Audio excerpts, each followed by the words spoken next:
parole que je vous ai dites, croyez aux œuvres que je fais au milieu de vous. Parole du Seigneur Jésus-Christ. Et de cette parole, nous pouvons poser une question fondamentale. Nous avons connu dans le temps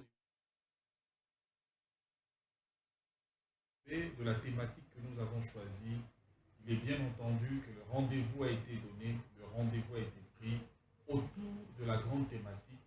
Qu'est-ce que le message du temps de la fin? On ne peut dissocier l'artiste de son œuvre également, comme on ne peut pas dissocier aussi le prophète de ses prophéties et de son message.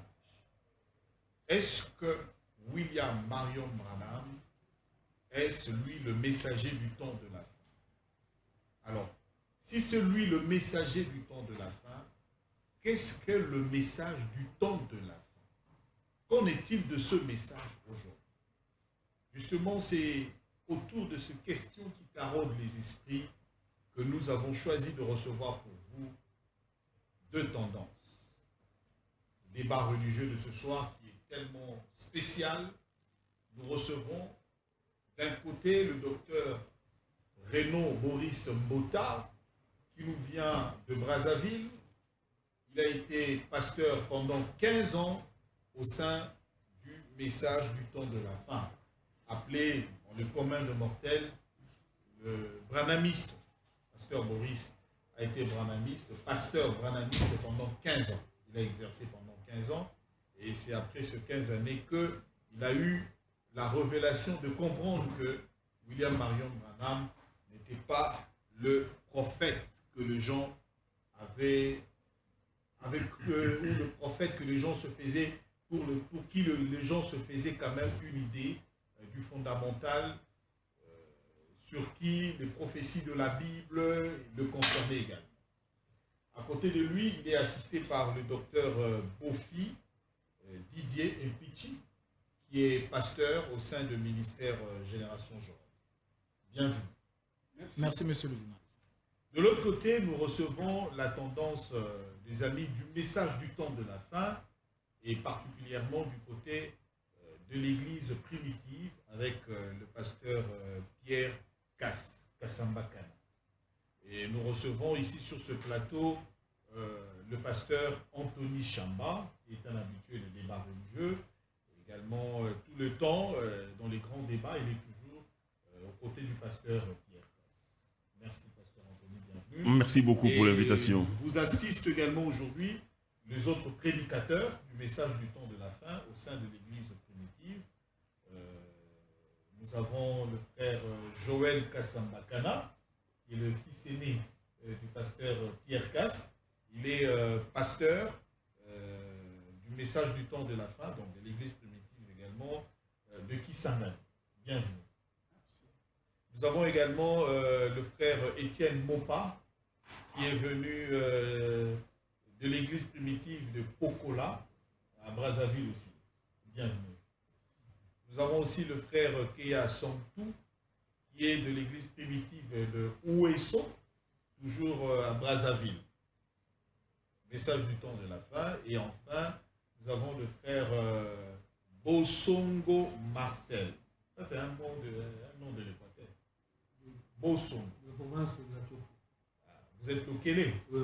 mais vous êtes Mongo alors. Non, non. Ah non, Mongo. Vous êtes Mongo, fils de Mongo alors, c'est ça? Alors, de l'église primitive de Kinshasa. Voilà. Merci beaucoup. Le débat sera respecté. La question fondamentale, qu'est-ce que le message du temps de la fin? 5 minutes pour chaque co-débatteur. Nous allons commencer avec le pasteur Anthony Cham. Qu'est-ce que le message du temps de la fin? Est-ce qu'il existe un message du temps de la fin? Vous avez la parole pour vos 5 minutes. Mais tout à fait, le message du temps de la fin est véridique et il est biblique. C'est le message que le prophète William Marion Branham a apporté. Et ce n'était même pas son message à lui, mais c'est un message divin. Le message du temps de la fin prépare l'épouse pour aller à la rencontre du Seigneur Yeshua HaMashiach que les communs des mortels appellent Jésus-Christ dans les airs. Donc, le message du temps de la fin prépare la seconde venue du Seigneur Yeshua HaMashiach. Et le prophète Branham a dit ça dans plusieurs de ses prédications, que c'était l'ange du Seigneur qui lui avait parlé en 1933 lors d'un service des baptêmes, que lui, Branham, allait recevoir un message qui allait préparer la seconde venue de Christ. Il a dit dans beaucoup de prédications, ici j'en ai apporté deux. Monsieur Esler, 30 décembre 1962, de William Marion Branham. Page 10, paragraphe 65, le prophète Branham dit: quand cet ange descendit, et je suppose qu'à part ma femme, il y a ici ce soir des gens qui viennent depuis 30 ans et qui étaient tout près quand cela descendit. Y a-t-il maintenant quelqu'un dans cet auditoire qui était présent quand l'ange du Seigneur descendit la première fois au bord de la rivière devant les gens? Veuillez lever la main. Oui, en voilà. Je vois Madame Wilson qui lève la main. Elle était là. Ma femme aussi y était. Je ne connais pas tous ceux qui se tenaient au bord de la rivière devant de très nombreuses personnes quand j'étais en train de baptiser à 2 heures de l'après-midi. Tout à coup, de ce ciel d'airain, il n'avait pas plu depuis une semaine. Il descendit avec un fort grondement et dit: de même que Jean-Baptiste fut envoyé pour préparer la première venue de Christ, tu es envoyé avec un message pour préparer la seconde venue de Christ. Ça, c'est un témoignage d'Abraham vrai, qui dit que l'ange du Seigneur lui a parlé à la rivière Ohio en 1933, lui disant, de même que Jean-Baptiste avait été envoyé pour préparer la première venue de Christ, toi, Branham, tu auras un message qui préparera la seconde venue de Christ.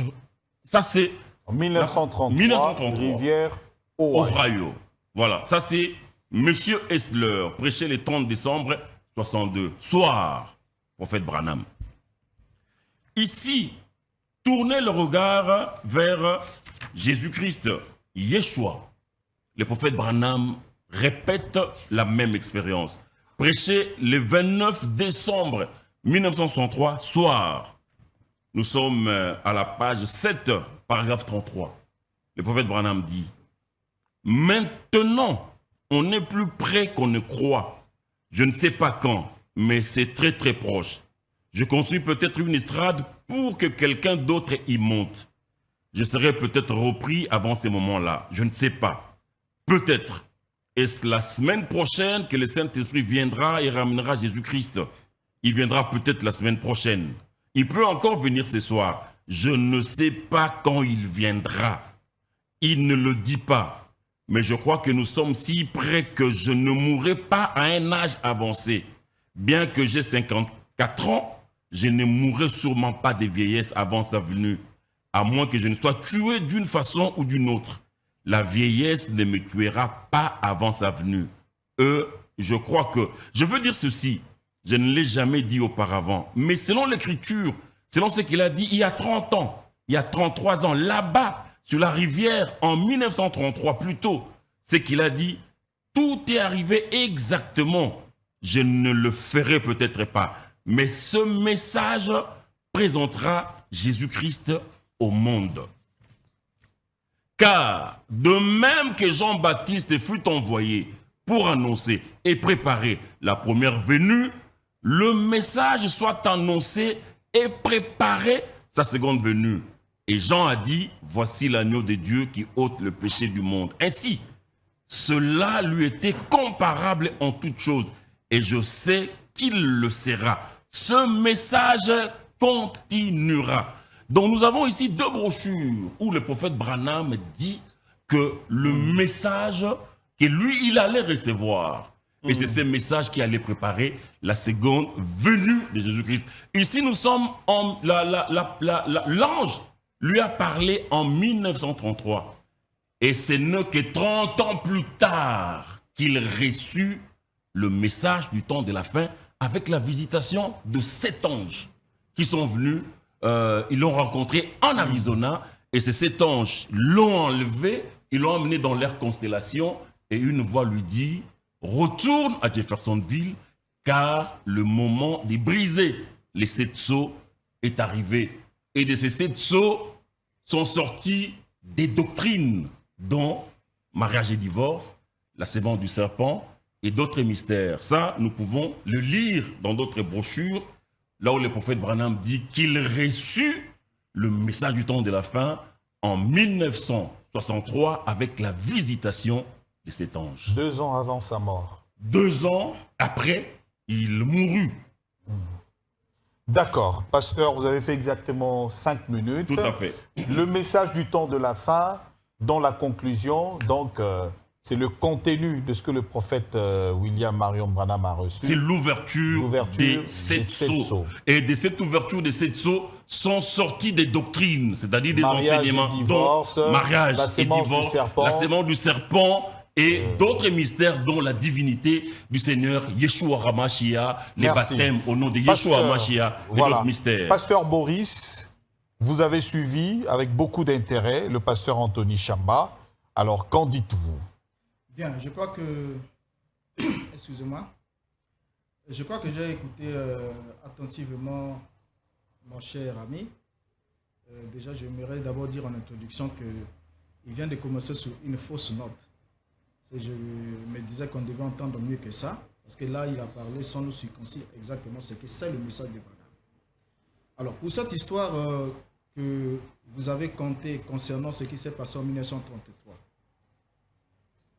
la seule chose que vous n'avez pas compris, c'est quoi? C'est que William Branham a construit cette théorie-là méthodiquement et avec le temps. Alors, puisque vous avez lu certaines citations de William Branham, je viens d'abord vous rappeler un élément important, c'est quoi? C'est que William Branham, durant tout le temps qu'il a commencé avec son ministère, il avait déjà commencé à enregistrer des bandes depuis 1947. Mais il n'a jamais parlé de ce qui s'est passé en 1933, parce que lorsqu'on a une commission de ce genre, je crois que le plus tôt possible, dans les premiers enregistrements, on devait retrouver dans la traçabilité de ces éléments-là. Mais c'est après la photographie du 24 janvier 1950, à Houston, lorsqu'on a photographié la lumière, qui était une lumière naturelle, que William Branham a fait passer pour une colonne de feu, qu'on appellerait arbitrairement colonne de farce, si il faut le nommer comme il se doit. William Branham va alors commencer à inventer cette histoire de 1933. Vous savez, comment est-ce qu'il a parlé de ça, comment est-ce qu'il a construit ce que vous dites aujourd'hui comme étant la commission qu'il aurait reçue en 1933 devant plusieurs centaines de personnes de la rivière pendant qu'il baptisait, comme quoi il serait le précurseur de la seconde venue. Alors, je vais d'abord prendre juste au moins 3 citations pour vous montrer comment William Branham a construit cette théorie-là. Il a construit après que la photographie de la lumière ait été faite le 24, parce qu'il n'en parle pas avant le 24 janvier 1950. William Branham ne parle pas de la commission de la dite de juin 1933. La toute première fois que William Branham parle de ce qui s'est passé dans la rivière, qu'est-ce qu'il dit? Et vous allez voir que, ensemble avec moi, que William Branham ne va pas dire exactement ce que vous avez lu. Vous l'avez lu dire en 1962. Là, nous sommes déjà des années plus tard, c'est-à-dire le mythe est déjà construit. Il a déjà construit la chose, tout ça là, et il vous le donne comme ça. Alors, allons-y avec lui. Lorsque nous prenons d'abord une citation, une déclaration de William Branham ici, la toute première fois où il parle de ce qui s'est passé en juin 1933, nous sommes dans la guérison de la fille de Jairus, prêché le 27 février 1955, le paragraphe 85. William Branham dit ce qui suit. Lors de mon premier réveil, 500 personnes sur une assemblée de 3000 personnes sont venues à Jésus-Christ. Alors que j'avais environ 22 ans, j'ai baptisé ces gens-là au bout de la rue Springs à Jeffersonville, dans l'Indiana, dans la rivière Ohio, lorsque presque 7 ou 8 000 personnes se tenant sur la rive ont témoigné qu'à 14 heures, en juin 1933, la colonne de feu est descendue du ciel et s'est arrêtée, suspendue au-dessus de l'endroit où je me tenais. Fin de citation. William Branham s'arrête là. Donc là, c'est la première tentative que William Branham insère, prend d'abord la colonne de feu dans son histoire. C'est la première fois qu'il parle de l'événement de juin 1933. Il parle de la descente d'une colonne de feu qui se serait suspendue au-dessus de l'endroit où il était en train de baptiser. Et là, il ne nous fait ni mention d'une voix, ni mention d'une autre quelconque expérience. Et on continue à le suivre. Lorsqu'on avance, on arrive dans Qui est celui-ci, prêché le 4 octobre 1959. William Branham va ajouter un autre élément, le paragraphe 31. Vous reconnaissez quand même ces prédications. Le paragraphe 31, il va dire ce qui suit. Il va dire, il dit, je lis, les gens avaient des rameaux en main et ils avaient des vêtements sur l'air d'eau, prêts à les étaler sur le chemin en disant, béni soit celui qui vient au nom du Seigneur. Qu'est-ce qui vient au nom du Seigneur? Le Saint-Esprit. Quand il sera venu, il vous montrera les choses à venir. Il ne parlera pas de lui-même, mais il parlera de moi. Et a dit Jésus. Et le Saint-Esprit vient pour accomplir ses œuvres au nom du Seigneur Jésus. Depuis la chair jusqu'au baptistère, au service de guérison partout ailleurs, au nom de Jésus-Christ. En attendant la venue du Seigneur, il prépare une église en tant que précurseur, comme Jean-Baptiste a fait le précurseur de la première venue. Le Saint-Esprit est dans l'église, faisant le précurseur, préparant une église pour la seconde venue. Donc ça, c'est la deuxième fois que William Branham rapporte l'histoire. Et ici, vous voyez ensemble avec moi que la première fois qu'il en parle, il parle de la colonne de feu qui est descendue, sans associer cela à une voix. La deuxième fois qu'il en parle, il place le Saint-Esprit comme étant le précurseur dans l'église, préparant l'église à la seconde venue, comme Jean-Baptiste l'a fait. Alors, il ne va pas s'arrêter là. Là, nous sommes le 4 octobre. Alors, quand il arrive le 19 décembre 1959, nous sommes en 59, le paragraphe 142 dans la prédication, pourquoi le Saint-Esprit a-t-il été donné? William Branham va alors associer la voix. Donc, il va combiner les deux premières déclarations, descendre d'une colonne de feu, la commission précurseur du Saint-Esprit, il va les associer dans une seule expérience et il va évincer le Saint-Esprit qu'il a dit être le précurseur de la seconde venue, mais et il va se placer lui-même. Qu'est-ce qu'il va nous dire? Dans cette prédication, il va dire, paragraphe 142, j'entends les clapotis de l'eau là-bas à la rivière Ohio quand j'étais un tout jeune prédicateur d'environ 22 ans et que je chantais ça là-bas et j'ai regardé au-dessus de moi et j'ai entendu une voix dire, lève les yeux. Voilà cette grande lumière qui est arrivée suspendue en plein là, qui est descendue sur moi et qui a dit, comme Jean-Baptiste a été envoyé comme précurseur de la première venue de Christ, tu auras un message qui sera le précurseur de la seconde venue de Christ. Alors, donc vous voyez que là, le mythe est vraiment construit. C'est progressivement que William Branham arrive à construire cette prétendue commission. Mais laissez-moi vous le dire, peut-être vous ne le savez pas. Juste avant que William Branham ne s'éteigne, qu'il aille de l'autre côté, William Branham avait fait des déclarations qui ont détruit cette commission-là. Parce que les précurseurs devaient être vivants jusqu'à la venue de celui dont il a parlé, puisqu'il a dit comme Jean-Baptiste, lui aussi devait faire la même mission que Jean-Baptiste. Et il a dit ça lui-même dans la brèche entre les 7 actes de l'Église et les 7 sceaux, paragraphe 42 jusqu'au paragraphe 44. Il dit que comme Jean était en train de prêcher, c'est au même moment que le Christ est venu. Donc le précurseur est celui qui doit voir celui dont il a parlé pendant qu'il est en vie. Or, William Branham va souligner avant la fin de sa vie qu'il devait aller dans la tombe et une fois que le Christ reviendrait dans sa seconde venue, ce dernier ressusciterait. Alors du coup, il a détruit cette commission et déjà sur cette base, elle est totalement fausse. William Branham n'a jamais passé une expérience, même ce qu'il raconte ici, ce n'est juste une histoire. Aucun témoin n'a apporté un témoignage soulignant qu'il y avait une lumière qui était descendue et même le nombre de gens qui l'auraient baptisé, c'est totalement faux parce que nous avons des journaux de cet événement-là. Il y avait 14 personnes converties qu'il avait baptisées. Il n'y a jamais de lumière qui a été conclusion, par rapport à la première question, en conclusion, William Branham n'a reçu aucune commission et puis cette expérience, ce n'est qu'un mythe qui a été conçu et qui est aujourd'hui prévalu par ceux qui ne connaissent pas comment William Branham a construit. Voilà, pasteur Anthony, je reviens vers vous. Vous avez suivi la réaction du docteur Boris Bota à propos de cette commission-là. À la fin, le prophète lui-même a détruit cette commission. J'attends votre réaction, mais j'estime que vous avez peu de temps pour réagir. Je crois qu'on va ajuster, on va aller à 10 minutes. C'est mieux. Pour que ça vous donne le temps de construire votre argumentaire. Pasteur Anthony Chamba, vous avez... là, je donne 8 minutes, 8 minutes. Il n'y a pas de problème. Ben, je vais vous prouver que ce monsieur qui est en face de nous, il ne connaît pas le message de William Marion Branham. Il ne l'a jamais lu. Pourquoi?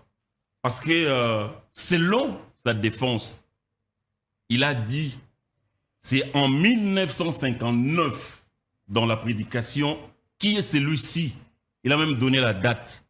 C'était le 4 octobre 1959 que pour la deuxième fois, Branham a essayé de construire ce mythe autour du message que l'ange lui aurait donné à la rivière Ohio. Je vais parler de la deuxième fois.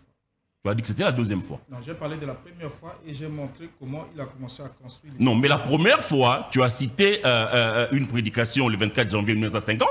Et puis tu as dit la deuxième fois, c'était le 14 octobre 1959. Évoluer. Non, je veux... Non, Pasteur, non, allez-y. je veux, je veux les rattraper. Moi, je veux l'attraper au mot. J'ai noté. Il a dit, qui est celui-ci? Prêché le 4 octobre 1959. N'est-ce pas vrai?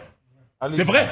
Vous avez dit que c'était la deuxième fois que Branham a parlé de cet ange qui lui aurait parlé à la rivière Ohio. Je veux qu'il reconnaisse ses dires, parce que c'est enregistré. Il a dit que c'est la deuxième fois en 1959. La toute première fois. Voilà, allez-y, répétez. Nous sommes le 27 janvier 1955. Voilà. 27 janvier parle de ça 55. La toute première fois. Voilà. Ok. La deuxième fois de la première fois, il parle de la colonne de feu qui descend, Oui. sans associer quoi que ce soit. Voilà. Maintenant, la première fois qu'il parle du rôle du précurseur, Oui. il attribue cela au Saint-Esprit. C'est quand il parle dans la prédication de qui est celui-ci, le 4 octobre 1959. Oui. Là, le Saint-Esprit est présenté comme étant le précurseur.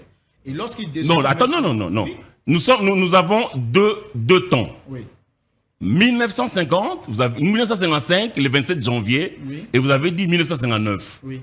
Voilà. Mais moi, je vais lui montrer que déjà en 1955, le prophète Branham a parlé du message qui allait préparer la seconde venue du Seigneur Jésus-Christ.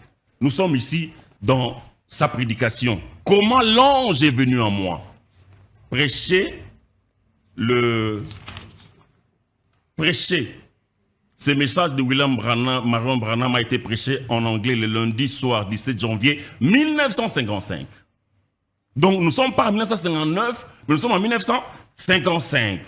Et le prophète Branham a dit, répétant cette expérience de la rivière Ohio. Nous sommes à la page... Quel mois? J'ai donné les mots. J'ai dit prêcher le 17 janvier 1955. Ce n'était pas en 1959 comme tu as prétendu ici. J'ai parlé de 55. Nous sommes en 55. Allez-y. Mais vous avez dit 55 C'est la déclaration. et vous avez dit 59 la deuxième fois. La deuxième fois pour vous c'était 59. Vous ne regardez. Non, c'est moi qui ai la parole. C'est moi qui ai la parole. Quand vous allez récupérer, ce que vous n'avez pas dit, peut-être qu'il l'a dit, vous allez aller justement à... Il a dit la première fois, c'était le 27 janvier 55. Et la deuxième fois, c'était le 4 octobre 1959. Première fois, 27 février 55. Deuxième fois, le 4 octobre 59. Non, je n'ai pas dit deuxième fois. C'est enregistré. Allez-y. Je n'ai pas dit deuxième fois. C'est enregistré. C'est enregistré, mais Ici, nous sommes comme je le dis, nous sommes le lundi soir 17 janvier 55. Page 26, paragraphe 128. Le prophète Branham dit, au même moment, un tourbillon est descendu du ciel. Cette lumière qui brillait est descendue. Des centaines et des centaines de personnes étaient sous la rive.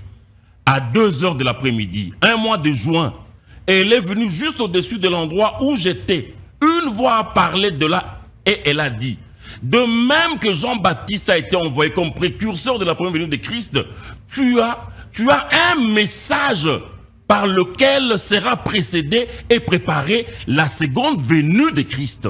J'ai failli mourir de peur. 1955, pas 1959, comme il a menti que c'était la deuxième fois. Donc, Branham n'a jamais construit ces mythes-là de l'arrivée, de la venue de l'ange en 1933. Et puis quand Branham en parle ici, j'ai lu comment quelqu'un peut construire un mythe et Branham cite les noms des gens. Ici dans Monsieur quelle heure est-il 1962, je vais répéter la citation de Branham.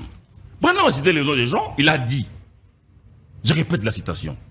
Quand cet ange descendit, et je suppose qu'à part ma femme, il y a ici ce soir des gens qui viennent depuis 30 ans et qui étaient tout près quand cela est descendu. Branham a inséré des gens. Comment on lui peut dire que Branham a essayé de faire un mythe? Et puis Branham continue. Y a-t-il maintenant quelqu'un dans cet auditoire qui était présent quand l'ange du Seigneur descendit la première fois au bord de la rivière devant les gens? Veuillez lever la main.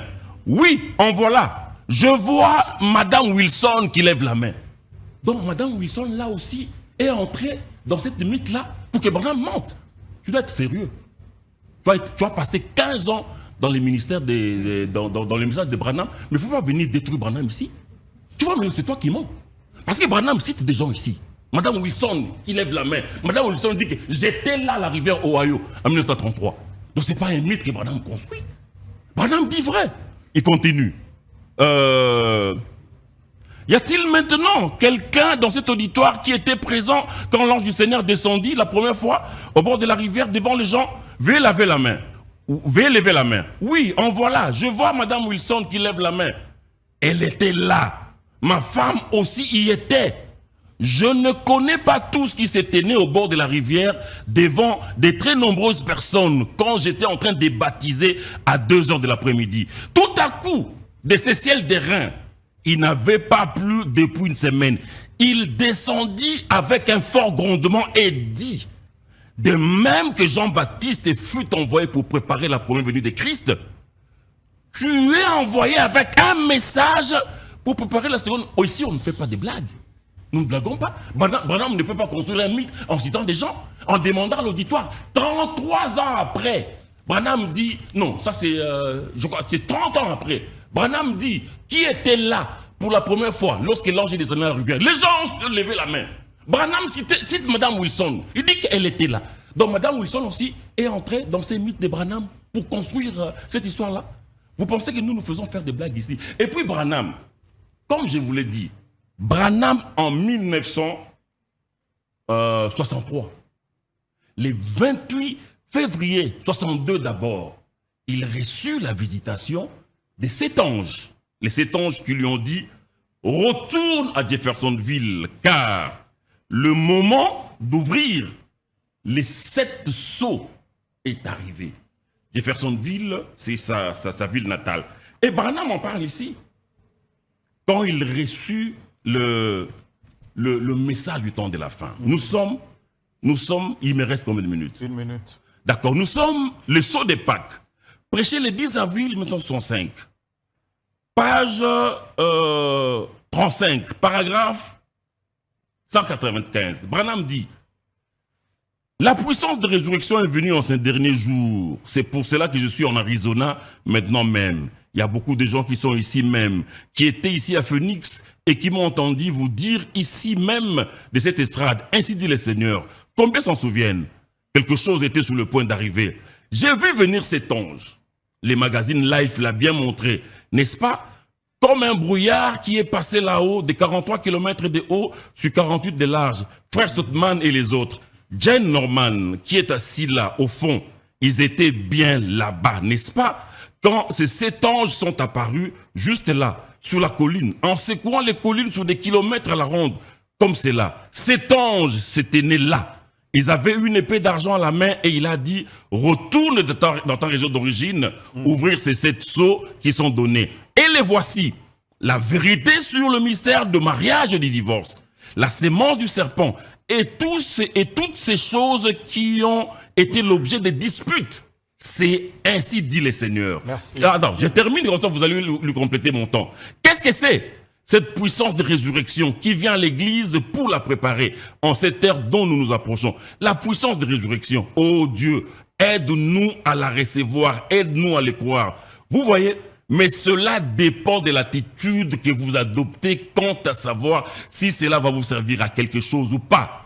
Il s'agit d'y croire. Si vous ne croyez pas, cela ne vous servira à rien du tout. Comme ces gens-ci ne croient pas, ça ne lui sert à rien du tout. Merci, Donc, j'ai 9 Pasteur minutes. Boris. Allez-y. Alors, donc, je vous ai suivi. Vous êtes en train de faire bonne lecture comme le ferait tout catéchimène. C'est-à-dire, vous êtes juste en train de répéter, hein, comme on vous l'a enseigné, répéter les bandes. Je ne sais pas si vous comprenez même ce que vous êtes en train de dire. Alors, en suivant ici, je vous l'ai dit, dans mes premiers propos, je vous ai dit que Branham a construit ce mythe avant de le détruire lui-même. Parce que d'abord, le principe du précurseur, c'est quoi? Le précurseur est celui qui annonce la venue de quelqu'un, comme Jean-Baptiste. Jean-Baptiste a annoncé la venue de Christ. Et Jean-Baptiste a vécu et il est resté vivant jusqu'à ce que Christ vienne et qu'il fasse la remise-reprise. Donc, Jean ne pouvait pas aller dans la tombe avant que le Christ ne soit présenté. Et c'est ce que William Branham aussi était censé faire. il est dit dans la brèche, je vous l'ai lu, le paragraphe. Oh, vous secouez la tête? Il est ici, je le lis ici. La brèche entre les 7 âges de l'Église et les 7 sceaux, prêché en 1963, paragraphe 41 au paragraphe 42. Lisons Branham. Et une fois que les sceaux sont brisés et que le mystère est révélé, c'est là que l'ange descend, le messager Christ, qui pose son pied sur la terre et sur la mer, avec un arc-en-ciel au-dessus de sa tête. Maintenant, souvenez-vous, ce 7e ange est sur la terre au moment de cette venue. Tout comme Jean donnait son message en même temps que le Messie est venu, à l'époque, Jean savait qu'il le verrait parce qu'il devrait le présenter. Ça, c'est William Branham. Donc, il présente que la venue de Christ, il doit trouver le 7e ange vivant sur la terre parce que ce dernier doit le présenter comme Jean-Baptiste l'a fait. Si vous croyez Branham, vous devez croire ce qu'il déclare ici. Parce que vous êtes de ceux-là qui disent non, nous croyons Branham, mais non, lorsque ça ne vous arrange pas, vous dites non, ça, il était peut-être dans un excès de zèle, nous mettons ça à côté, ça, nous n'acceptons pas. Mais ici, William Branham dit que le 7e ange doit être sur la terre au moment de cette venue. Voyez? Alors, continuons à lire Branham. Là, nous sommes en 63. Quand Branham arrive dans tourner le regard vers Jésus, prêché le 29 décembre 63, paragraphe 63. Et qu'est-ce que Branham va dire? Regardez comment il va détruire méthodiquement sa prétendue commission, avant qu'on arrive même des témoignages que vous avez donnés. Voilà, il dit, il cite le nom d'une femme, et il dit que la femme a levé la main. Vous n'étiez pas là pour le voir. Vous ne connaissez pas Branham. Restez tranquille. Tenez-vous tranquille, mon cher. Mais je suis tranquille. Je suis tranquille. Vous n'étiez pas là pour le voir. Vous voyez? Alors, je continue avec vous. Suivez. Qu'est-ce qu'il va dire? Il dit au paragraphe 33 ce qui suit. Bien que j'ai 54 ans, je ne mourrai sûrement pas de vieillesse avant sa venue. C'est William Branham. Je ne mourrai sûrement pas de vieillesse avant sa venue. Avant sa venue. À moins que je ne sois tué d'une façon ou d'une autre, la vieillesse ne me tuera pas avant sa venue. Et je crois que je vais dire ceci. Je ne l'ai jamais dit auparavant, mais selon l'Écriture, selon ce qu'il a dit il y a 30 ans, il y a 33 ans, là-bas, à la rivière, en 1933 plutôt, ce qu'il a dit, tout est arrivé exactement. Je ne le ferai peut-être pas, mais ce message présentera Jésus-Christ au monde. Alors, restez tranquille, restez tranquille. Regardez déjà, soyez tranquille mon cher ami. Je ne le ferai peut-être pas, je ne le ferai peut-être pas. On le dérange pas. S'il vous plaît, j'ai pris le temps de vous écouter. Je ne le ferai peut-être pas. Là, William Branham rentre déjà dans les suppositions. Or, le message et le messager sont un. Il ne peut pas avoir un message sans messager. Si vous dites que voilà, bon, Branham peut mourir, mais le message va présenter Christ au monde, quelle est la bande? Puisque le message est sur le bande. Quelle est la bande qui va présenter? C'est Jésus qui viendra à sa seconde venue, alors que William Branham n'est pas. Ça ne s'est pas passé ainsi au temps de Jean-Baptiste. William Branham dit que le 7e ange est sur la terre au moment de cette venue. Et comment est-ce qu'il va continuer? Déjà ici, il met des suppositions. Je ne le ferai peut-être pas. Il ne s'arrête pas là. Et lorsqu'il comprend que son histoire était une véritable farce, il va alors dire le 17 février 65, ce qui suit dans Un homme qui fuit la face de l'Éternel, au paragraphe 6. J'ai été pris de la poussière de la terre, de ce coin-ci, quand Dieu m'a donné la vie sur terre. Et je pense que s'il tarde, je serai enterré ici quelque part. Quand il viendra, il me trouvera quelque part ici. Déjà, ça, c'est un sérieux problème. Le précurseur ne peut pas être enterré avant la venue de celui dont il a parlé. Donc du coup, il commence à déconstruire lui-même son propre mythe, alors qu'il nous a dit que Jean-Baptiste était vivant quand Christ est venu. Lui aussi doit être vivant quand Christ va venir. Mais ici, il commence déjà à parler du fait qu'il sera enterré quelque part. Il ne s'arrête pas là. Dans le 25 janvier 1965, dans la prédication, aujourd'hui, cette écriture est accomplie, le paragraphe 12. Qu'est-ce qu'il va dire? Il dit ce qui suit. Et j'ai dit, si je pars avant que Jésus vienne, posez-la sur moi. Parlons de sa vieille Bible. Posez-la sur moi et qu'elle descende avec moi. Alors, je ressusciterai avec quand nous nous relèverons. Donc là, c'est mon opinion en tout cas. Donc là, déjà, William Branham montre que lorsqu'il va mourir, qu'on l'enterre avec sa Bible au-dessus de lui, quand Jésus viendra, lui ressuscitera avec cette Bible.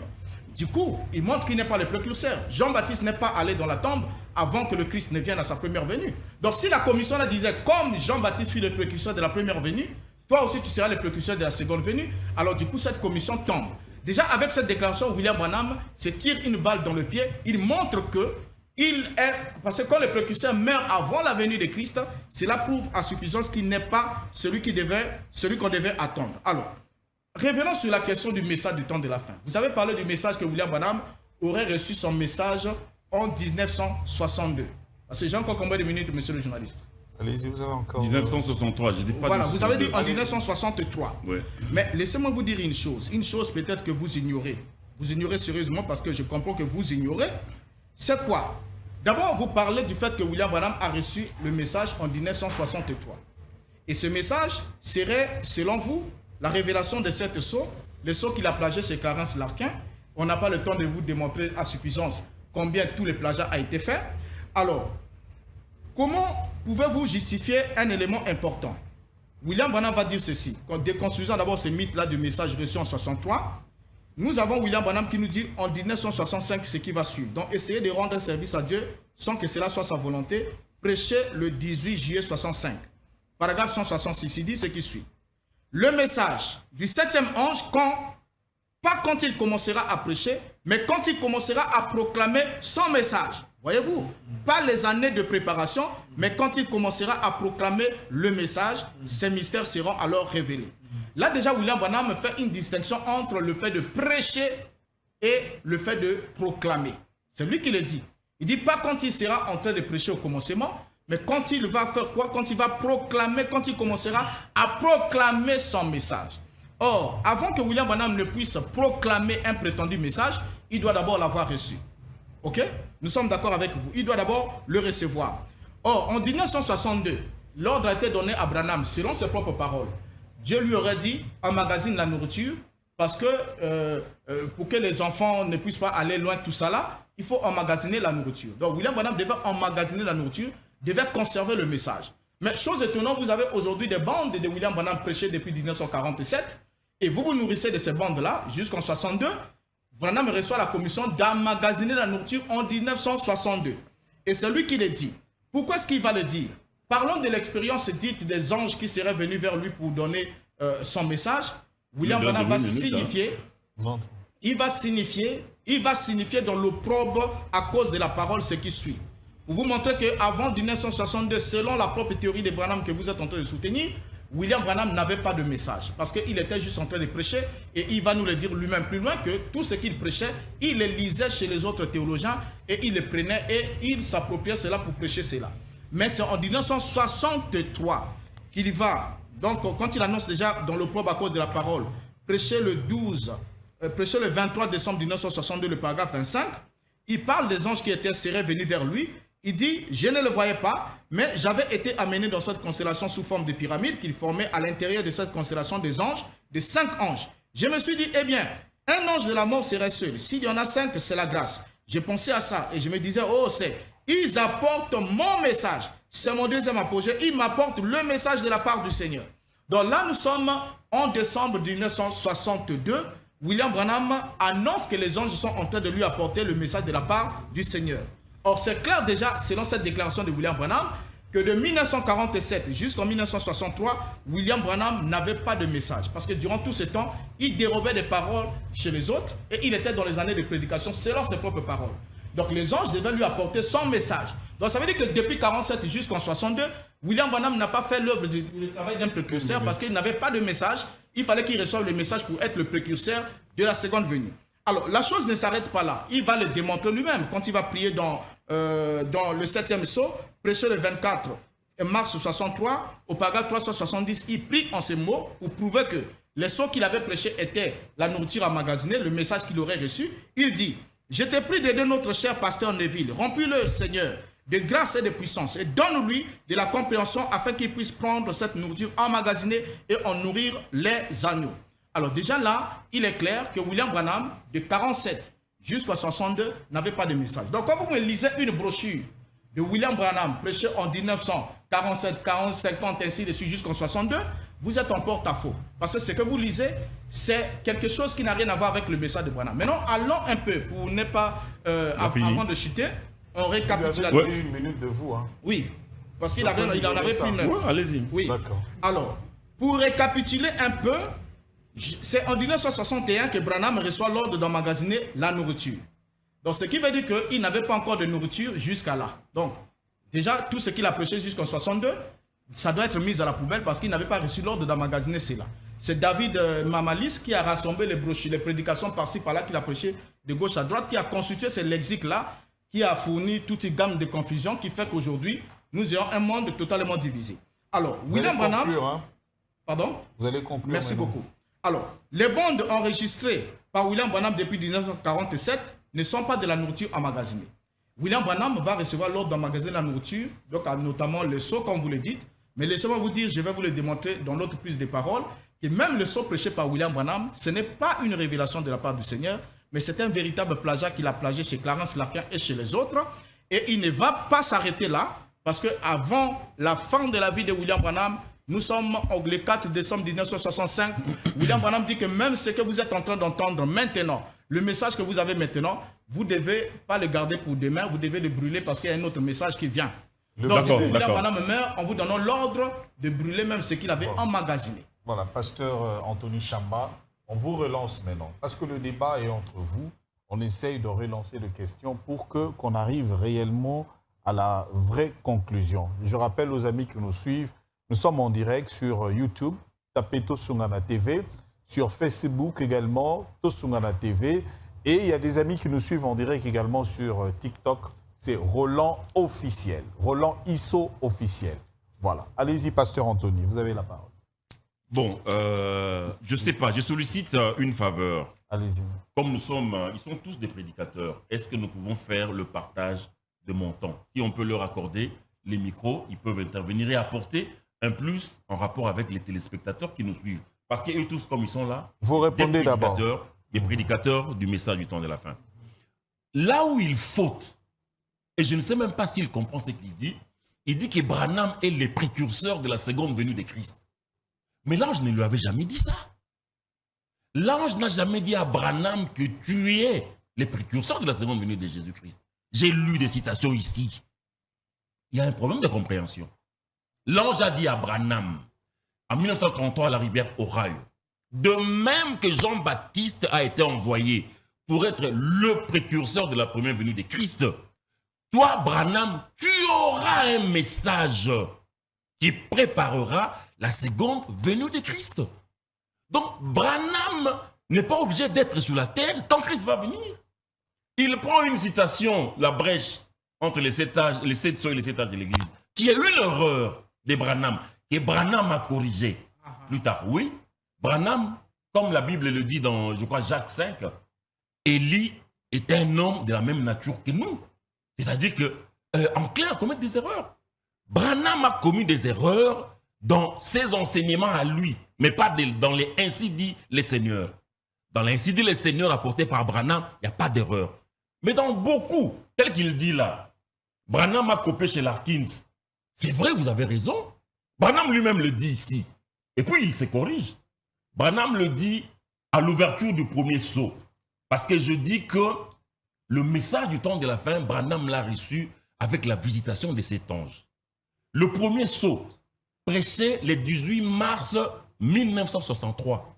Branham dit à la page 126, paragraphe 35, il dit « Et maintenant, la nuit est là. Maintenant, ce soir, alors que nous abordons ce chapitre 6, il tient le livre dans sa main et il commence à le révéler. Et aujourd'hui, j'aurais absolument, et j'espère que les gens sont spirituels, j'aurais fait une erreur terrible à ce sujet. Si vers midi aujourd'hui, le Saint-Esprit n'était pas venu dans la pièce pour me corriger sur quelque chose que j'étais en train de prendre en note pour le dire. Je prenais cela dans d'anciennes notes. Je n'avais rien là-dessus. Je ne sais rien non plus du deuxième sceau. Rien du tout. Mais j'avais repris d'anciennes notes. Quelque chose que j'avais prêché il y a plusieurs années. Et je les prenais en note. Et ces notes, je les avais puisées chez les docteurs Smith. Je les avais puisées chez de nombreux éminents docteurs, dont Clarence Larkin. Et ils croyaient tous cela. Alors je l'avais noté. Et je me préparais à dire, eh bien maintenant, je vais faire mon étude en l'envisageant de ce point de vue-là. Et voilà que vers midi, le Saint-Esprit est descendu du coup dans la pièce. Et toute la chose m'a été dévoilée. Et voilà, vous voyez, c'était le premier sceau qui était ouvert. Aussi sûr que je suis ici devant vous ce soir. Ce que je vais dire ici, c'est la vérité de l'évangile, je le sais. En effet, si une révélation est contraire à la parole, alors ce n'est pas une révélation. Et vous savez, certaines choses peuvent paraître absolument vraies. Et pourtant, elles ne sont pas vraies. Voyez? Elles ont l'air, mais ne les sont pas. Donc ici, déjà, le 18 mars 1963, Branham se corrige. Alors, ne répétez plus les erreurs de Branham d'avant 63. Il faut être méchant de donner aux gens les erreurs de Branham de 63, alors que lui-même se corrige. Il dit que c'est le Saint-Esprit qui est venu le 18 mars 63 me révéler les premiers sauts. Alors que moi, Branham, je m'apprêtais à prêcher les premiers sauts en prenant des notes chez des éminents docteurs. Donc les docteurs Smith, Clarence Larkin et d'autres. Alors si Branham se corrige, mettez-vous au pas de Branham. Ne rappelez pas les choses que Branham a faites ou là où il s'est corrigé. Voilà. Même quand il cite la brèche entre les 7 âges de l'Église et les 7 sauts, c'était avant le 18 mars 1963. Donc c'était les erreurs de Branham. Eux, les Branhamistes s'accrochent à ces choses-là. Et pourtant ici, Branham va de l'avant avec le Saint-Esprit. Il faut être méchant. Branham se corrige ici. Il dit que je m'apprêtais à prendre des notes chez les docteurs, les anciennes notes, mes anciennes notes. Mais le Saint-Esprit est venu me corriger. Donc, lui, il doit comprendre dans sa tête que Branham n'est pas le précurseur de la seconde venue de Christ. Merci. Mais vous avez encore 5 minutes. C'est le message. Ah oui. C'est le message. Oui, attends. C'est le message de Branham qui prépare la seconde venue de Christ. Je passe la parole à mes frères. Vous avez 5 minutes. Hein? Oui. Donc c'est à vous de voir comment départager. Mais vous restez dans la question qui est d'actualité tout à l'heure. Voilà. C'est Joël Kassambakam, le fils du pasteur Kass. Pierre Kass. Allez-y. Oui, je dirais que notre frère n'a pas encore répondu à la question.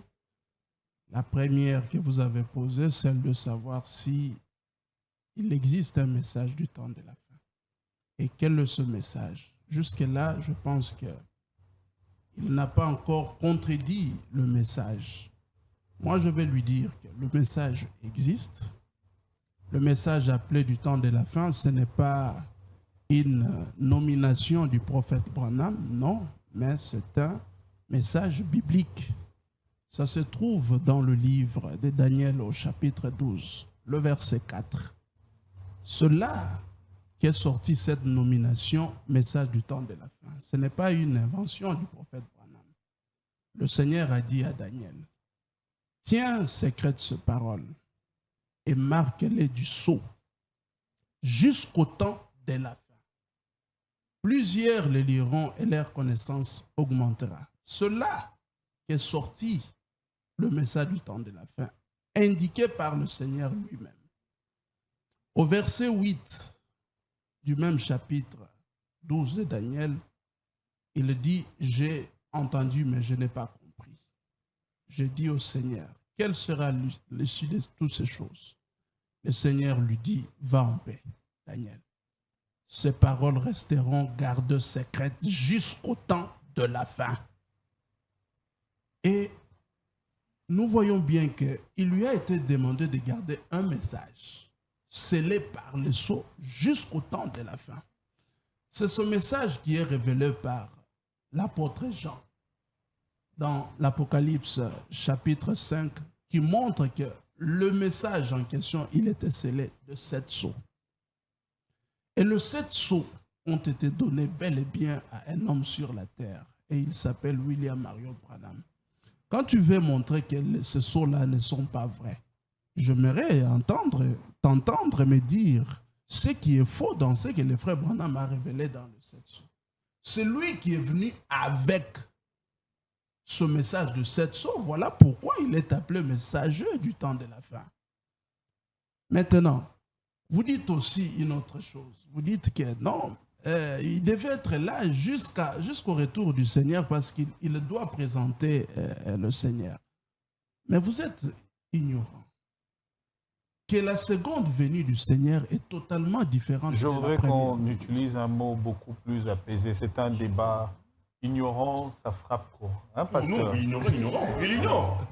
Non, laissez-le. Mais il est ignorant. Vous l'acceptez? Oui, je l'accepte. Oui, mais c'est pas une injure. On n'entend plus que ça. Ce n'est pas une injure. Allez-y, Joël. C'est pas une injure. Je disais qu'il ignore que la première venue du Seigneur est totalement différente de la seconde venue. La première venue, le Seigneur devait venir et avoir du temps sur la terre.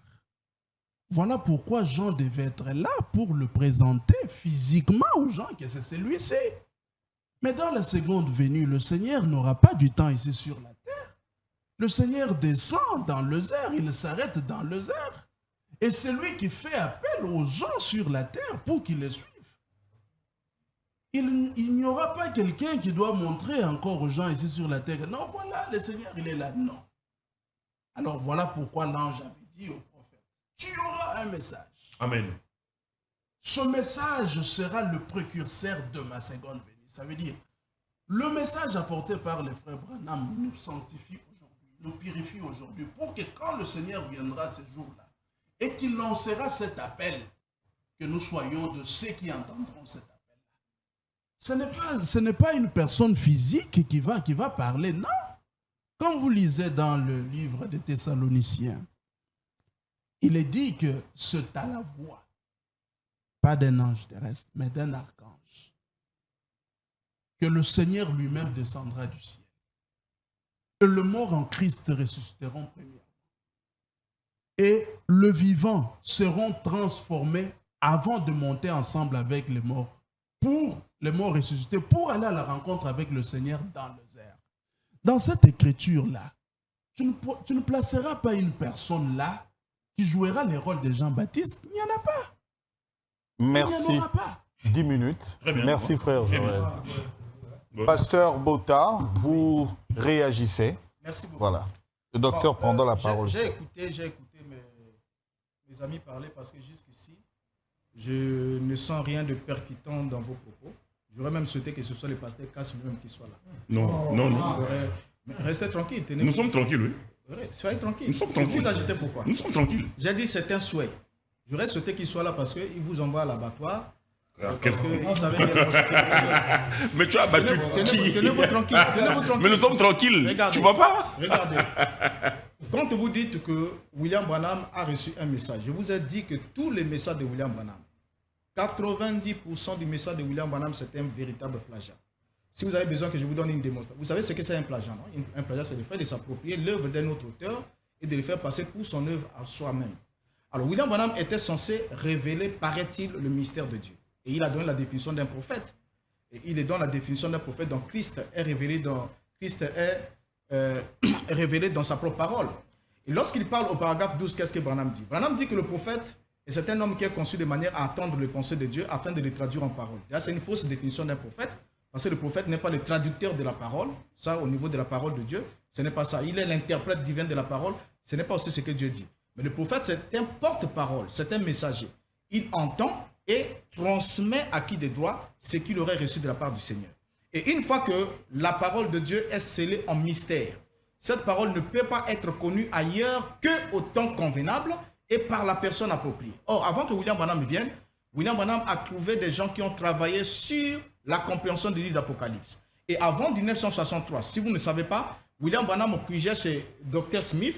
Ça, pendant qu'il prêchait, il ne l'a jamais dit. Lorsqu'il a dit que le cavalier sur le cheval blanc, c'était le Saint-Esprit dans l'église primitive, la première fois que Branham l'a dit, en 1960, dans les 10 Vierges, Branham n'a jamais dit que ce que je suis en train de vous dire ici, je l'ai puisé chez Smith.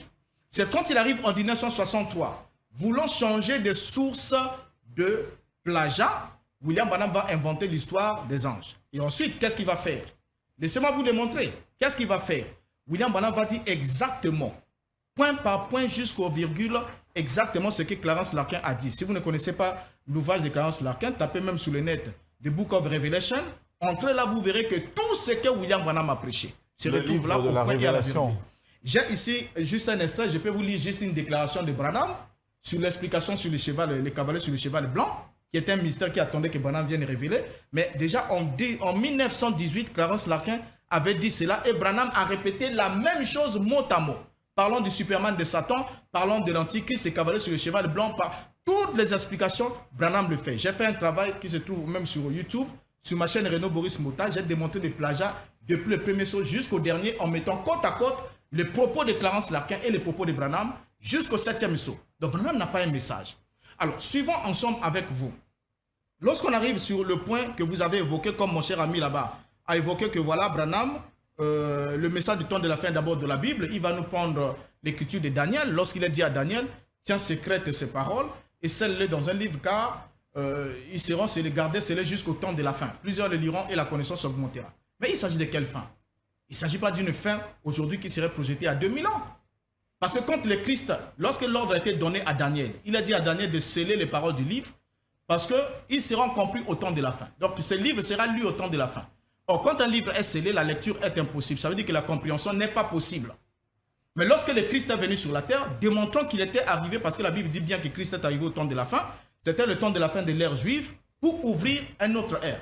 Et lorsque le Christ est arrivé, il a bien dit aux disciples, lorsque vous verrez l'abomination de la désolation dont a parlé le prophète Daniel, établi dans le lieu saint, que celui qui lit fasse attention. On lisait quoi? La lecture du livre était devenue possible. Vous voyez? Alors cela a attiré l'attention des disciples quand ils ont vu l'armée romaine investir Jérusalem en 70. Ils ont compris que le temps de la fin était arrivé là et la fin de l'ère mosaïque du temple, aussi des sacerdoces et tout cela était déjà passé. Donc quand aujourd'hui vous prenez ces passages-là de Daniel pour vouloir le projeter ici et puis fabriquer un homme pour le placer comme message du temps de la fin, c'est vraiment du pipeau, c'est de n'importe quoi. Alors, suivons, comme je vous l'ai dit ici, au sujet de William Branham, concernant son prétendu message. En 1963, il aurait reçu son message. Et là, vous n'avez pas répondu à ça. Je vous ai posé la question de savoir, qu'est-ce que vous faites avec les brochures de William Branham qu'il a prêché de 47 jusqu'en 62?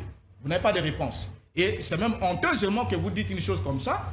Vous vous abreuvez de quelque chose qui n'est pas le message. Branham reçoit le message de 63, qui sont les sceaux, mais vous vous abreuvez d'autres choses. Et même dans le propre sceau, vous dites non, là, Branham avait commis l'erreur, il avait corrigé tout ça là. Les prophètes de Dieu, venant avec l'ainsi dit le Seigneur, ce n'est pas leur propre parole. Ils disent, ainsi parle le Seigneur, et ils communiquent ce que le Seigneur dit. Ils ne commettent pas d'erreur sur le point de vue de la parole. Et Paul l'a dit, notre prédication ne repose ni sur l'erreur, ni sur le motif impur. Donc s'il y a déjà de l'erreur dans une prédication, c'est de n'importe quoi. On ne peut pas préparer les gens avec un sang confit. Quel est le message de Branham? Alors, en allant avec vous, je vous ai dit que lorsque on arrive en 1963, Branham reçoit son prétendu message. Et quand il reçoit son prétendu message, il reçoit l'ordre d'emmagasiner la nourriture. Ça nous semble tout à fait d'accord. Alors, lorsque Branham reçoit l'ordre d'emmagasiner la nourriture, William Branham va alors recevoir aussi un ordre précis. Dans cet ordre-là, il y avait une précision. Son Dieu lui aurait dit, tu dois emmagasiner la nourriture ici au Jeffersonville, dans le Branham Tabernacle. Et c'est là où Branham va dire que lorsque j'ai une révélation, quoi que ce soit que le Seigneur m'a donné, de vous communiquer, je le dis premièrement ici parce que c'est ici que Dieu m'a dit d'emmagasiner la nourriture. Pas ce qui est emmagasiné ailleurs. D'abord le Branham Tabernacle, c'est là à Jeffersonville que Branham devait prêcher la nourriture emmagasinée. Alors, lorsque l'ordre est donné à Branham d'emmagasiner la nourriture au Branham Tabernacle, logiquement cela élimine tous les autres sermons qui sont prêchés en dehors du Branham Tabernacle. Si vous croyez réellement que cette déclaration-là était une parole de Dieu de sa part. Alors, quand on arrive le 4 décembre 1965, là nous sommes à la fin de la vie de William Branham. Qu'est-ce qu'il va nous dire? Il va dire ceci dans la prédication, l'enlèvement, prêché le 4 décembre 65 au paragraphe 58. Tout devrait être sans levain. Cela représenterait les 7 âges de l'Église, dont nous parlons ici dans le livre. Il ne devrait y avoir ni levain, ni rien d'autre qui soit mélangé à cela. Et nous avons mélangé des credos et des dénominations et tout le reste à la parole. Et nous essayons toujours d'appeler cela, de l'appeler la parole. Il n'y aura pas de levain pendant 7 jours entiers. Et même ce que vous mangez aujourd'hui, n'essayez pas de le garder pour demain, mais brûlez-le avant le lever du jour, car il y a un nouveau message qui vient, une nouvelle chose. Là, nous sommes le 4 décembre, Branham donne l'ordre à ceux qui l'écoutaient de brûler ce qu'ils étaient en train de manger là, parce qu'il y a autre chose qui vient. Un nouveau message qui arrive. Alors, lorsque on arrive ici, après cette déclaration, William Branham est mort le mois de décembre. Le 24 décembre, William Branham va connaître la mort. Que reste-t-il alors des prédications de William Branham? Dès l'instant, il nous dit même ce que vous entendez maintenant, ce que vous mangez maintenant, s'agissant de la parole, puis ça dit nous avons mélangé, nous, y compris lui aussi, il a mélangé tout ça là. Il dit donc ça devient de n'importe quoi, il y a des levains et tout. Donc on doit brûler tout ça parce qu'il y a autre chose qui arrive, un nouveau message qui arrive. Mais voilà que quelques jours plus tard, William Branham va mourir. Et lorsque William Branham meurt, le comble c'est quoi? C'est que les dernières prédications prêchées avant la mort de William Branham, nous avons moins 5 prédications, mais ces 5 prédications n'ont pas été prêchées dans le Branham Tabernacle. Donc il ne peut pas répondre à la logique de la nourriture emmagasinée. Et là, William Branham s'en va, il laisse un peuple sans message.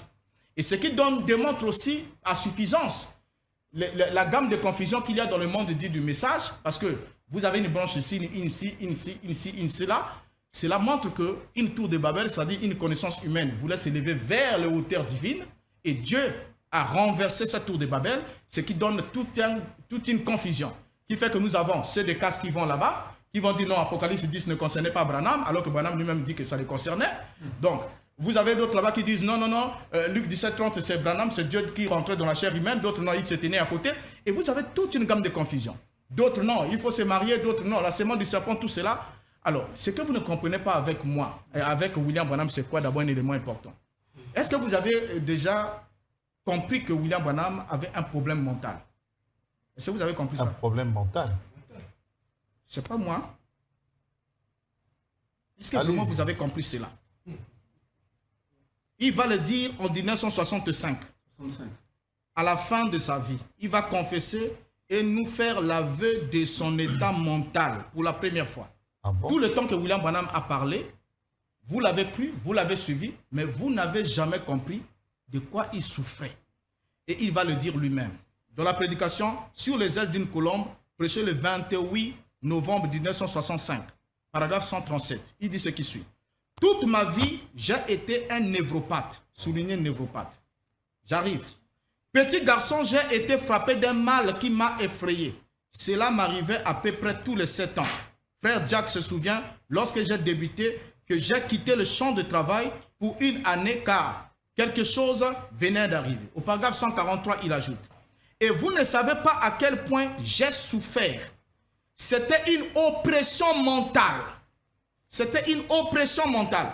Cela s'est répété dans ma vie tous les 7 ans. C'est là où j'en suis à présent, 7-8. » Donc là, nous sommes en 65. William Branham dit qu'il est à présent, en 1965, dans l'année de crise. Donc chaque 7 ans, William Branham avait des dépressions mentales. Et entrez sur le net ou bien interroger les médecins, ceux qui nous suivent, ils vous diront ce que signifie, quels sont les symptômes liés à cette maladie. Et vous verrez que si on prend le temps de vous lire les symptômes liés à cette maladie, vous verrez que ce que William Branham vous a dit, comme quoi, à l'âge de 7 ans, il aura entendu des voix qui lui a dit ne bois pas, ne fume pas, ne suis pas. Parmi ces symptômes-là, il y a toutes ces hallucinations. Le sujet entend des voix, le sujet a une mauvaise perception de choses. Et il y a beaucoup de choses qui sont relatées au sujet de William Branham. Et si vous prenez le temps de lire tous les symptômes, vous verrez que les symptômes qualifient exactement la vie de William Branham. Alors, on ne s'arrête pas là. Merci, on vous a dit merci, on vous a dit merci. Il a dit merci. Oui, fini. Une minute. Ok. Ah. Dans son année de crise, une minute.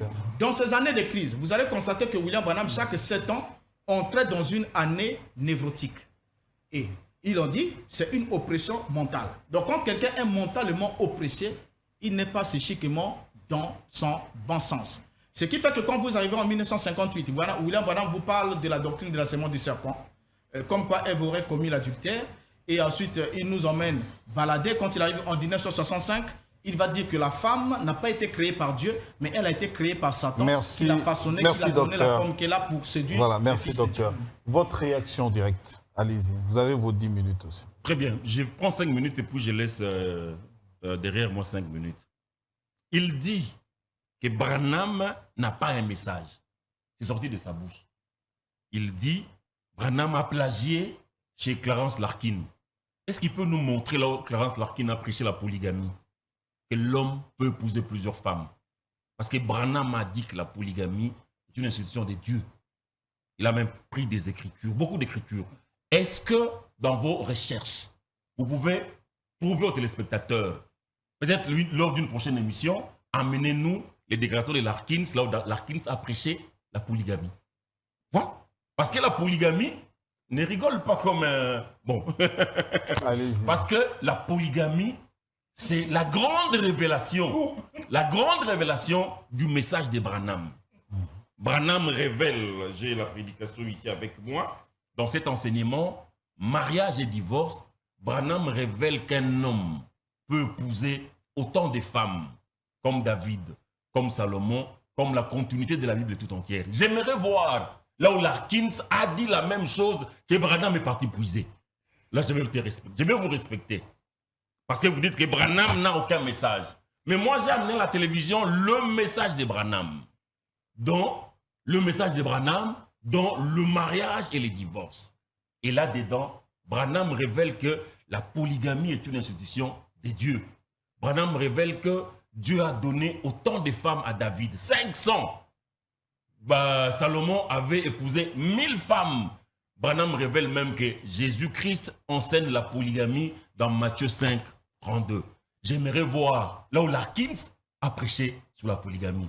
Là, je vais vous respecter. Donc, vous voyez que nous avons affaire à quelqu'un qui est critiqueur, tout simplement.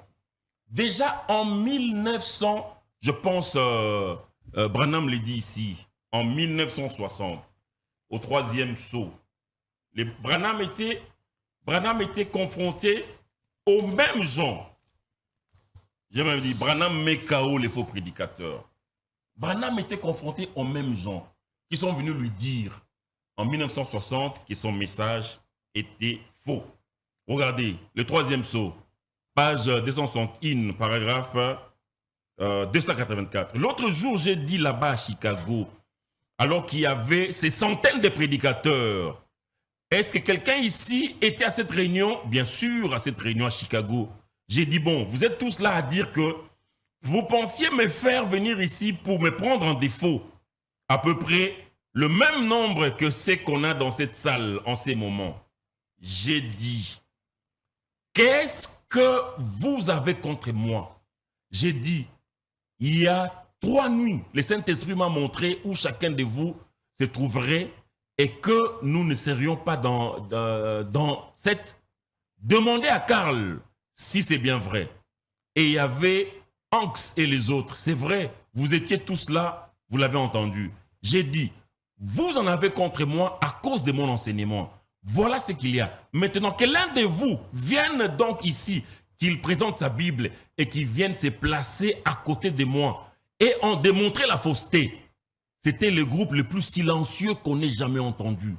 J'ai dit, qu'est-ce que vous avez? J'ai dit alors, si vous savez que vous ne pouvez pas affronter la parole, laissez-moi donc tranquille. Vous les docteurs en théologie et tout, vous êtes à dire, vous vous présentez comme docteur. Et moi je suis frère Wood, un Cheikh Bab, un petit nouveau.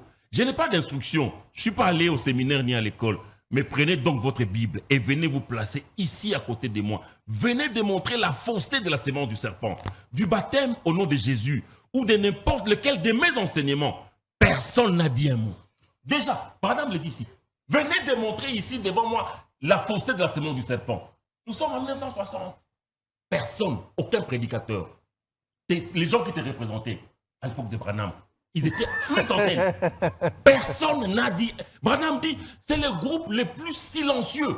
Voilà, 5 minutes déjà. Donc, tu es seulement le fils de ces contradicteurs-là. Branham, il est le prophète messager Marcel. de ce temps de la fin.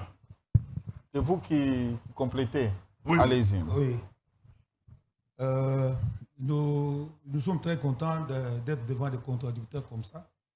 Des gens que la Bible dit, bien aimé. D'abord, je demande à tous les spectateurs de lire 1 Jean 4, premier verset, où il dit que n'ajoutez pas foi à tout esprit, mais éprouvez les esprits s'ils sont de Dieu, car plusieurs faux prophètes sont venus dans le monde. Nous ne faisons pas d'aventure dans ces temps. Amen. Et nous ne nous débrouillons pas non plus. Amen. Nous savons que dans notre génération, Dieu a pu parler. Et il a envoyé un message.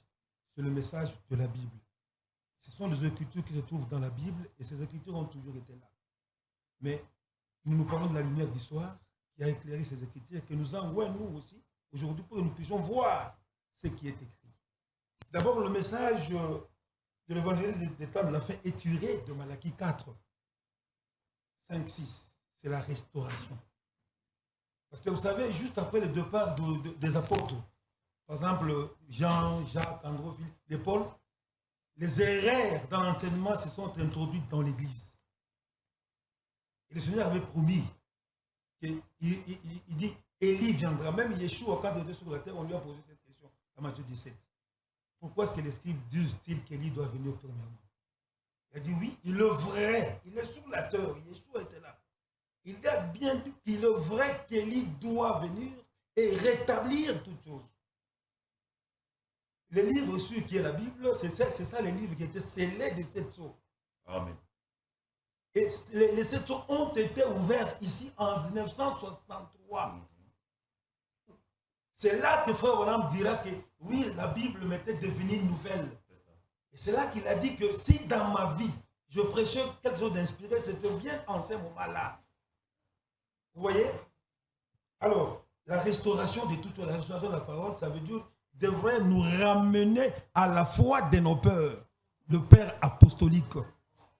Voilà pourquoi lui-même, parce que le frère doit savoir, il parle de beaucoup de choses. Hein, il doit savoir que Frère Branham a travaillé pendant 30 ans comme évangéliste, avec des signes. Il dit ça dans Se ranger du côté de Jésus. Les 2 signes, où il devrait se tenir la main des gens et voir. C'est là. Il lui a fait lire l'écriture de Timothée. Il dit, fais l'œuvre d'un évangéliste et remplis de ton ministère. C'est en 62 qu'il s'est posé des questions. Il dit ça dans, par exemple, dans l'acte actuel de mon ministère, le paragraphe 117. Il dit, c'est là qui était le fer de lance, le 17. On ne lui a pas dit qui c'est, le qui c'est. La voix lui a dit, tu auras, pas qu'il avait en 1933. Il dit, tu auras un message qui préparera ma seconde venue. Et le message, il l'a eu en 1933, après l'ouverture des sceaux. Vous voyez, mon frère? Donc, suivre le Seigneur, il faut d'abord suivre son serviteur. Comment Frère Branham a évolué dans son ministère? Parce que lui-même a dit, après l'ouverture des sceaux, il a dit, mais maintenant, dans ma divorce, il a dit, mais maintenant que les sceaux sont ouverts, et l'esprit de vérité nous dirige vers la parole. Voilà pourquoi il y a eu toutes ces erreurs au cours des âges. Il a reconnu. Il y a eu toutes ces erreurs. Lui-même était aussi dans l'erreur. Parce que Dieu ne donne pas sa gloire à un homme. Isaïe 42, verset 8. Même dans Messieurs sur l'heure, Frère Branham a reconnu que je n'ai pas essayé de vous présenter un truc qui avait toutes les réponses. Alors, quand il y a eu l'ouverture de sceaux, c'est là que Frère Branham était devenu maintenant Élie de Malachie 4. Élie de Malachie 4. Et c'est là qu'il a lâché le message de l'épouse. Il a reconnu, tu as lu quelque part là, dans Essayer de rendre service à Dieu, où il a dit, observez ce messager. Non pas quand il a commencé à prêcher, à annoncer. Il a prêché pendant 30 ans. Mais observez le message, quand il prononce, quand il proclame son message. Il a proclamé son message de 33, à partir de mars, 18 mars 33 jusqu'à sa mort. 3 ans, et il est rentré. 63 jusqu'à 65, il est rentré à la maison. Il a lâché le message de l'épouse. Alors, pour ta connaissance, nous devons savoir que Frère Branham a emmagasiné la nourriture. Il a dit ça lui-même dans Se ranger du côté de Jésus. Il dit ça tout dans des bandes. Et il dit ces bandes iront dans des maisons de prédestinés de Dieu. Il y a quelqu'un qui va diriger chaque chose selon sa destination. C'est là où nous nous trouvons aujourd'hui. Il doit y avoir quelqu'un où, dans Matthieu 24, 45, quel est donc le serviteur fidèle, le prudent, que le maître a établi sous ses gens pour leur donner la nourriture spirituelle au temps convenable? Parce que c'est ce serviteur-là qui va maintenant donner le nécessaire à l'épouse. Lui ne prendra pas n'importe quoi, il prendra seulement le nécessaire, le message pur pour donner à l'épouse. C'est là où nous sommes aujourd'hui. Si tu es dans cette confusion parce que tu n'as pas rencontré cet homme-là, le guide-là, vraiment que le Seigneur t'aide, mon frère. Merci, prédicateur Bossongo Marcel. Alors, pasteur Bota, vous avez 8 minutes parce que votre prise de parole, la première, vous avez, le pasteur Anthony, vous avez ajouté 1 minute, mais vous avez quand même aussi dépassé, j'avais noté. Donc, vous aurez 8 minutes. Et puis, on donnera aussi la parole au pasteur Dr Bofi. Et puis, on va passer par la conclusion pour ce premier numéro spécial. Merci beaucoup. Je crois que je vous ai écouté parler. J'ai écouté parler, mais vous avez, comme j'ai su le dire, hein, rien dit de percutant parce que vous ne répondez à aucune problématique qui a été posée. Je vous ai parlé de l'état mental de William Branham. Ça vous a sûrement surpris. Peut-être vous allez prendre le temps d'aller étudier pour revenir la prochaine fois avec une réponse. Parce que moi, quand je l'ai appris pour la première fois, j'ai compris que le type était malade. Et généralement, dans les années de crise, c'est les années où il débitait vraiment plus de n'importe quoi. Au point où il a prêché la semence du serpent en 1958. C'était une année de crise. Et en 1965, là où il a prêché le mariage et le divorce, c'était aussi une année de crise. Parce qu'il a dit, c'est la 7e année, l'année où il se trouve dans cette histoire-là. Et voilà pourquoi vous lisez même dans mariage et divorce, cette prédication que vous dites être ainsi dit le Seigneur, William Branham déclarait contre la Bible en montrant que la femme n'était pas dans la création originale et que la femme a été créée par Satan. C'est Satan qui l'a modelée, qui l'a façonnée, qui lui a donné cette forme. Vous voulez que je vous le lise? Frère Branham n'a jamais dit ça. Vous voulez la déclaration? Il n'y a pas de souci. Si vous allez m'épuiser le temps des paroles. Je peux vous donner la déclaration même à la fin. Hein? C'est-à-dire, il y a trop de choses que vous avez lâchées, il faudra qu'on vous dise quelque chose. Ça, c'est William Branham qui le déclare. Si vous voulez, bon, ok, je vous le lis. Parce que vous ne prenez pas le temps de lire Branham. Vous attendez simplement que le pasteur vous lise le nécessaire. Mais moi, je vais vous lire ce qu'on ne vous lit pas du haut de la chair. William Branham dit ce qui suit. Dans la prédication, le mariage et le divorce. Voilà. Il dit au paragraphe 121. Mais dans la race humaine, c'est la femme qui est belle, pas l'homme. Et s'il l'est, il y a quelque chose qui cloche. Il y a un mélange de sémences quelque part. Originellement, c'est comme ça. Pourquoi? Pourquoi cet état de fait? Pour servir à tromper. Et d'ailleurs, c'est lui qui l'a modelé. Satan continue à agir sur elle et en ces derniers jours. Satan. Celui qui l'a modélé, c'est qui? Satan. Il continue. Modeler, vous connaissez la définition, c'est ce que vous avez appris. Modeler signifie façonner un objet en lui donnant sa forme déterminée, ainsi de suite. Donc, il continue encore. Il va dire ce qui suit dans le paragraphe 172. Il ajoute. Il dit, par sa beauté, il dit maintenant, comme c'est différent aujourd'hui en ce jour de conception, plutôt qu'il soit son chef, c'est elle qui est devenue son Dieu. Certainement, c'est elle qui domine sur lui. Probablement que maintenant, vous comprenez ce que j'ai attaqué dans le passé. Par sa beauté, sa maîtrise sexuelle, ces formes qui lui ont été données par Satan, le produit dérivé que Satan a fabriqué. Donc ici, la femme est désignée comme étant un produit dérivé que Satan a fabriqué. Et Branham le dit lorsqu'il est dans son année de crise. Cette déclaration que Branham fait est une insulte à la personne féminine et une contradiction flagrante contre la Bible. La Bible est claire. Au commencement, Dieu créa l'homme et la femme. C'est Dieu qui est le créateur. Mais ici, en anglais, le terme utilisé par Branham, c'est le designer. Donc, le créateur de la femme, c'est Satan. Bon, mais en quoi est-ce que Satan a fabriqué cette femme? Et vous allez dire que non, ça c'est une erreur de Branham, alors qu'il est dans la prédication mariage et divorce, que vous soutenez être un mystère révélé. Alors, vous n'avez pas pu dire quelque chose sur le plagiat de William Branham sur les sceaux. Et curieusement, vous me posez la question de savoir, parce que l'IFOCO m'avait demandé, est-ce que Branham a fait le plagiat du 7e sceau, qui nous montre là où Clarence Larkin a parlé du 7e sceau. J'avais fait une vidéo spéciale démontrant le plagiat du 7e sceau, et l'IFOCO jusqu'à aujourd'hui n'a plus jamais dit un seul mot. Et vous aujourd'hui, comme vous avez déjà compris que tous les sceaux prêchés par William Branham, c'est un plagiat de Clarence Larkin, faites-en, je vous ai parlé de ça, c'est un plagiat. Alors, maintenant, vous vous êtes dit, non mais écoutez, on va parler du mariage et du divorce. Est-ce que la polygamie? Qu'est-ce que Clarence Larkin a dit sur la polygamie? Mais montrez-moi sous quelle sauce se trouve la polygamie. Sous quelle sauce se trouve la polygamie? Et en quoi est-ce que la polygamie est un mystère alors que c'est une pratique sociale?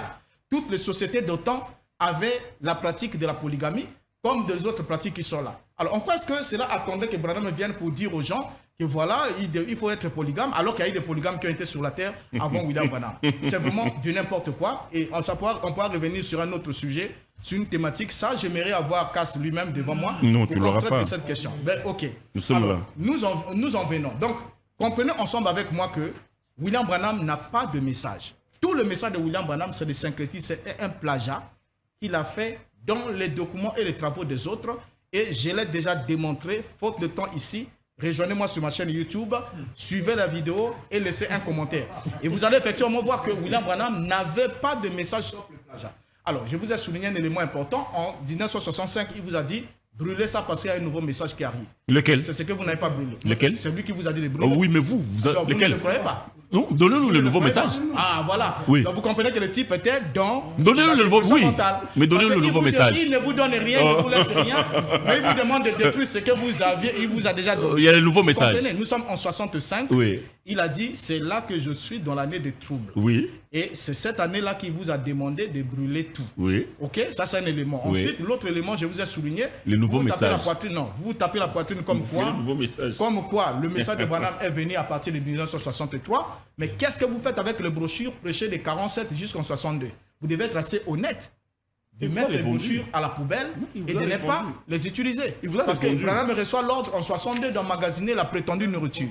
Et quand il emmagasine la prétendue nourriture, c'est quelle nourriture? C'est une nourriture qui est déjà dans le livre des théologiens, tels que Clarence Larkin, Charles Taze Russell et les autres, que Branham a pris ça et là, mais tout en agissant malhonnêtement envers les théologiens en disant les théologiens n'ont jamais eu la révélation de la parole, c'est eux qui ont brûlé la parole vient toujours par un prophète, mais on voit William Branham puiser dans les travaux des théologiens pour donner cela comme étant des révélations alors que c'est totalement faux. Et quand il donne même des faussetés comme révélation, Comme dans le cas des 70 semaines de Daniel. En 1961, quand il prêche, il dit que pour calculer les 70 semaines de Daniel, le Saint-Esprit est venu et il a mis ceci sous ma plume. C'est le Saint-Esprit qui m'a révélé qu'il reste encore 7 ans qui sont réservés pour les Juifs. Mais ça, il dit, c'est le Saint-Esprit qui l'a révélé. Mais quand il arrive en 1963, quand il prêche les sceaux, il dit non, ce n'est pas 7 ans qui restent pour les Juifs, mais il reste 3 ans et demi. Mais pourtant, les 7 ans, il l'a dit sous le coup du Saint-Esprit. Alors, quel est ce Saint-Esprit qui l'a induit en erreur en 1961 et ensuite qui vient lui révéler la vérité en 1963. Voilà. Donc, vous comprenez que Branham n'avait pas le deux pieds sur terre, il a laissé une tour de Babel et une confusion. Donner au docteur, il vous a quand même assisté 2 minutes. Le prochain débat, c'est le vendredi prochain, la deuxième partie de ce débat ici. Voilà. On sera avec la même équipe. Voilà. Je ne sais pas si... oui, allez-y. Merci beaucoup, Roland. J'ai suivi avec beaucoup d'intérêt l'échange, débat comme vous voulez qu'on le dise, mais je suis quelque peu déçu. On n'a pas répondu à l'essentiel des questions qui ont été posées ici. On nous dit que Branham aurait rencontré 7 anges, etc.